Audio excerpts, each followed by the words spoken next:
day in training. Welcome to Newcastle. How's it feel? Yeah, it's nice. I've been up here for a few weeks now. It's my first day of training though, and yeah, it's been fun. Good turnout. Fans have come down to see the boys, and hopefully we can put some smiles on some faces. What are you making of the Newcastle community? I've seen some photos here, there and everywhere. Have you been stopped in Woolies and everything? Nah, they're actually very friendly. Everyone's very nice. There's been a few, just welcome to Newcastle's, and nothing crazy. Everyone's pretty chill, but everyone's very welcoming, yeah. And I mean, I know obviously that was pretty well your first kind of little hit out with the boys, Yep. but in terms of what they're bringing to the table, what have you made of the squad? Oh, there's a few good signings coming in, and I just can't wait to play with them. There's some great players in this team, and look, when February comes, I'm sure the boys are going to be ready, and we can't talk much now, but we'll let our results do the talking. So. You're obviously coming off the back of a pretty big Pacific Championships campaign, a couple of weeks off, and of course new baby. How are you feeling though, getting stuck back into training? Oh yeah, I love it. Obviously, anytime you leave the house, it's sad with the new baby here. It's probably the biggest thing that's happened to me in my life. So, wow, I'm getting emotional. What the hell? Yeah, little Marley. So I just had a little baby, and he's awesome. He's been good. And fitting in well in Newcastle, your partner, your new little family? Yeah, we love it. Honestly, I haven't had much to do with Newcastle, but within like a week, I knew I made a good decision. So. And with that Pacific Championships campaign, there was a lot of talk, obviously, with Golden Boot, and that you're a strong contender for that. When you look at that and look at the task ahead here next season, do you think that kind of helped get you ready for what is going to be a lot of expectation on you here in Newcastle? Yeah, I spoke to Justin about the campaign, and I obviously want to play good footy no matter what, and to be able to play like that and for the Kiwis was just good for my mental space, and obviously good for Justin too. Is a new coach coming in? He's got all these new signings, so it's exciting that I can play that kind of footy, that brand of footy, and hopefully I can continue that into next year. And I know it's probably way too early to ask you, but are you going to be 6 or 7?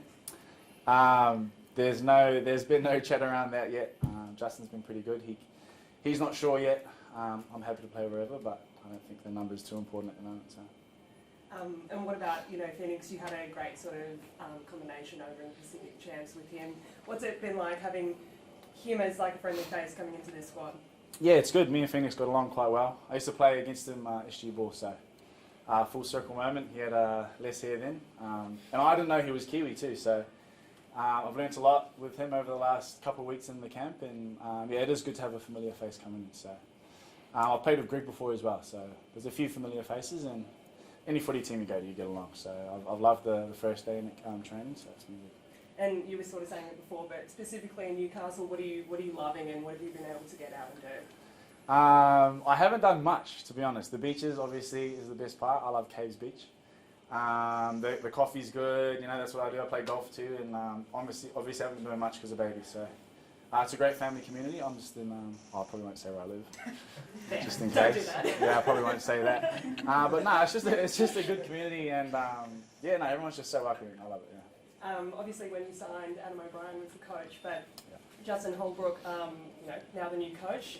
What did you sort of what have you made of him so far? He's got a lot of jokes. All the international boys come in this morning, and he roasted every single one of us. So it's good to have your coach making jokes pretty early on. It makes you feel comfortable, but haven't had too much to do with him. So we're going to learn a lot over the next couple of weeks. Learn a lot about each other and how he wants us to play and what he expects from us. So I can't wait.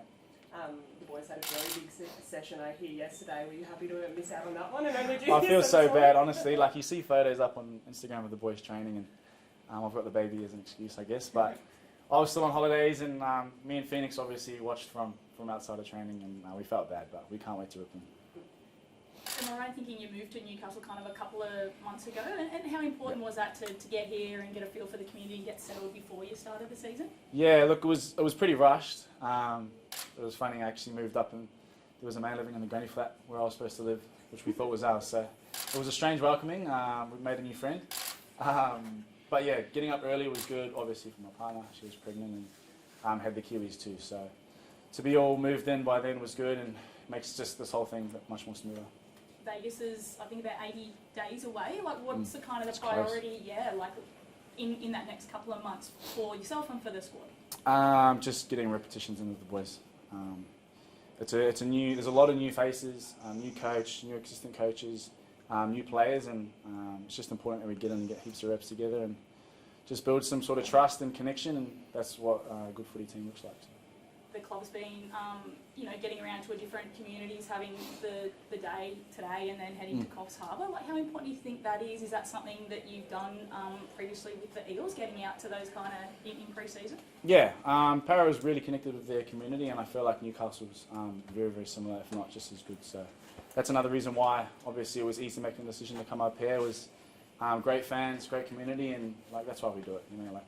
We were those little kids once upon a time, and to give back is what we love to do. Dylan, obviously the Knights unfortunately finished on the bottom of the ladder last year. I guess the question everyone is asking is how quickly can they climb the ladder? But what you guys showed at Parramatta last year, I think you might have lost your first 4 or 5 games or something like that, and then you ended up in a really respectable position. So yep. I suppose it shows it doesn't take a long time to get back from the bottom, does it? Yeah, well, like I spoke about before, like the results is important.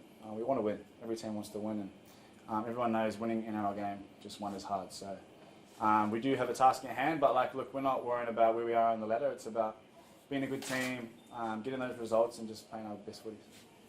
But you're still aiming to make the finals this year? Of course, yeah, that's everyone's goal. Yeah.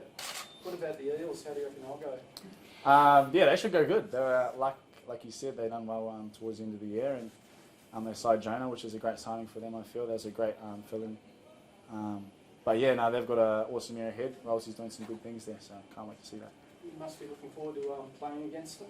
Yeah, playing against any of your mates is fun. I miss all the boys a lot, and I'm sure they're ripping in. But yeah, it's footy, and I can't wait to play against them. Okay. Awesome, thank you.